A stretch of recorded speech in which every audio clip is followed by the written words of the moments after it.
तो दोस्तों नमस्कार, मैं हूं अनिल और रेसलिंग सुपर धमाल में आपका स्वागत है। दोस्तों सबसे पहले ड्रू मैकिंटायर का आज जन्मदिन है, 40 साल के वो हो चुके हैं। तो ऐसे में अगर आप ड्रू मैकिंटायर के फैन हैं तो आप कमेंट बॉक्स में लिख सकते हैं, उनको बर्थडे विश कर सकते हैं। Happy 40th birthday to Drew McIntyre to Scottish psychopath. तो दोस्तों चलिए वीडियो को शुरू करते हैं।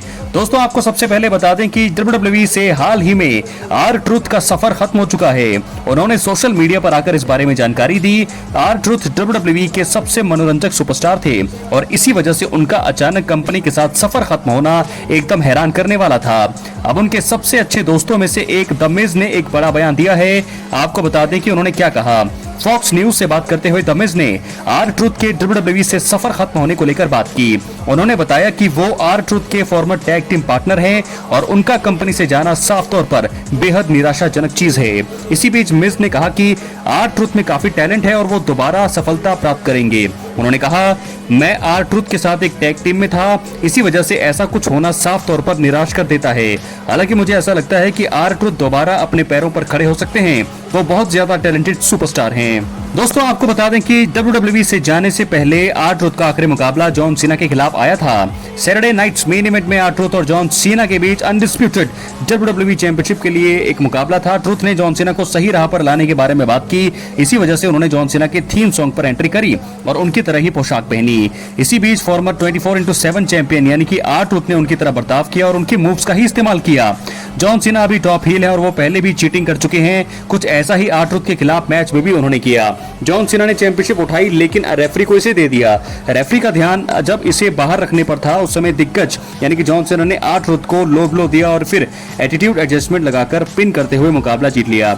उस समय किसी को नहीं पता था कि ये आखिरी R-Truth का आखिरी मुकाबला साबित होगा। बाद में R-Truth ने खबर देकर सभी को हैरान कर दिया। तो दोस्तों क्या है आपकी राय जरूर दें। अब हम बढ़ेंगे अपने अगली स्टोरी की तरफ जो जुड़ी है सेथ रॉलिंस और CM पंक से।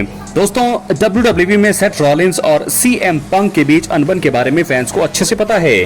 दोनों को एक दूसरे से बहुत ज्यादा नफरत है और वो दोनों एक दूसरे के कट्टर दुश्मन हैं। सेथ रॉलिंस और CM पंक अभी एक ही स्टोरी का हिस्सा हैं और इसी बीच सेथ रॉलिंस ने कहा है कि वो CM पंक को WWE का हिस्सा रहते हुए नहीं देखना चाहते हैं। आपको बता दें अप एंड एडम शो पर थोड़े समय पहले ही former universal champion Seth Rollins नजर आए। इसी बीच उन्होंने CM पंक पर निशाना साधा और अपना गुस्सा निकाला।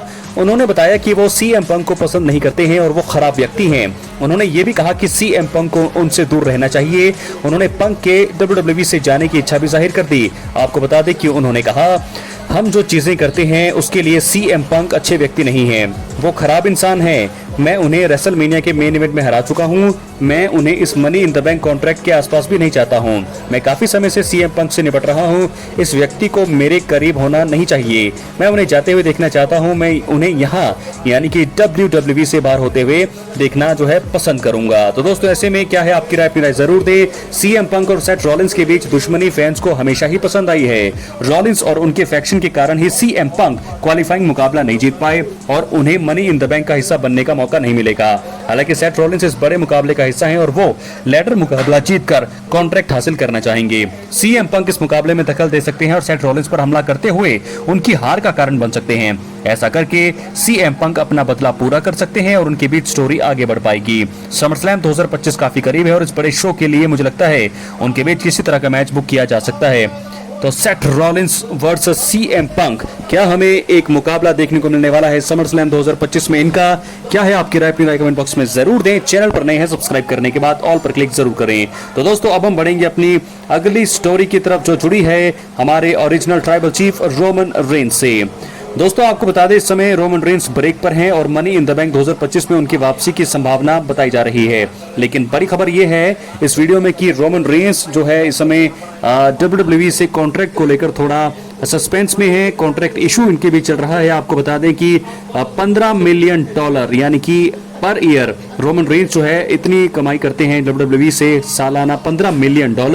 जो आपको बता दें कि मौजूदा समय में किसी भी सुपरस्टार की सबसे ज्यादा सैलरी है, $15 मिलियन इनकी है। और लेकिन अब जो है WWE क्या कर रही है कि बहुत सारे सुपरस्टार्स को रिलीज कर रही है।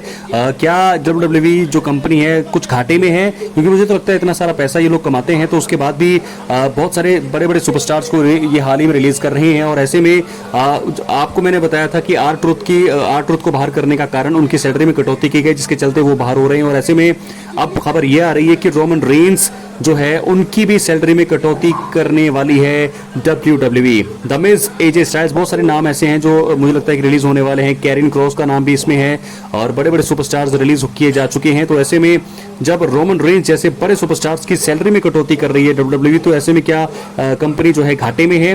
$15 मिलियन जो है इनकी सैलरी है। बाकी सुपरस्टार्स $10 मिलियन से नीचे ही कमाई करते हैं हर साल, लेकिन रोमन रेंस की सैलरी सबसे ज्यादा है। तो उनकी सैलरी में कटौती के बारे में सोच रही है इस समय WWE। तो ऐसे में मुझे लगता है कि क्या यहाँ पर रोमन रेंस क्या एक्शन लेंगे? अगर उनकी सैलरी में कटौती की जाएगी तो क्या वो WWE को छोड़ने वाले हैं? बहुत सारे रिपोर्ट्स में ऐसा ये बताया जा रहा है, इसलिए जो ये वीडियो बनाना बहुत जरूरी थी। तो क्या दोस्तों रोमन रेंस WWE को अलविदा कहने वाले हैं रिटायरमेंट से पहले ही? क्या वो खुद ये अनाउंस करने वाले हैं? क्योंकि अगर WWE ने उनकी सैलरी में कटौती कर दी तो मुझे लगता है कि रोमन रेंस भी WWE को अलविदा कहेंगे रिटायरमेंट से पहले। तो ये कभी भी हो सकता है, ये शॉकिंग चीज होगी रोमन रेंस फैंस के लिए। अपनी राय कमेंट बॉक्स में जरूर दें। मिलते हैं दोस्तों अगली वीडियो में। क्या ऐसा होना चाहिए? क्या ऐसा सही रहेगा रोमन फैंस के लिए? क्योंकि अगर ऐसा हुआ तो फिर आपको बता दें कि WWE का भविष्य कहां जाएगा। क्योंकि greatest of all time Roman Reigns के साथ अगर ऐसा हो रहा है, उनकी सैलरी में अगर कटौती की जा रही है, इसके बारे में WWE सोच रही है, तो फिर क्या WWE धीरे धीरे अपने एंड की ओर जा रही है? क्या खत्म हो रही है WWE का भविष्य? अपनी राय आप कमेंट बॉक्स में जरूर दीजिए। अगर उनकी सैलरी में कटौती की गई तो मुझे लगता है कि रोमन रेंस भी बहुत ही जल्दी यहां से जाएंगे और हॉलीवुड की ओर जो है अपने कदम बढ़ाएंगे। तो ऐसे में बहुत सारी चीजें, बहुत सारी बातें और बहुत सारी टेंशन अब यहाँ पर हो गई है रोमन रेंस के फ्यूचर के लिए, रोमन रेंस फैंस के लिए। बहुत बहुत धन्यवाद।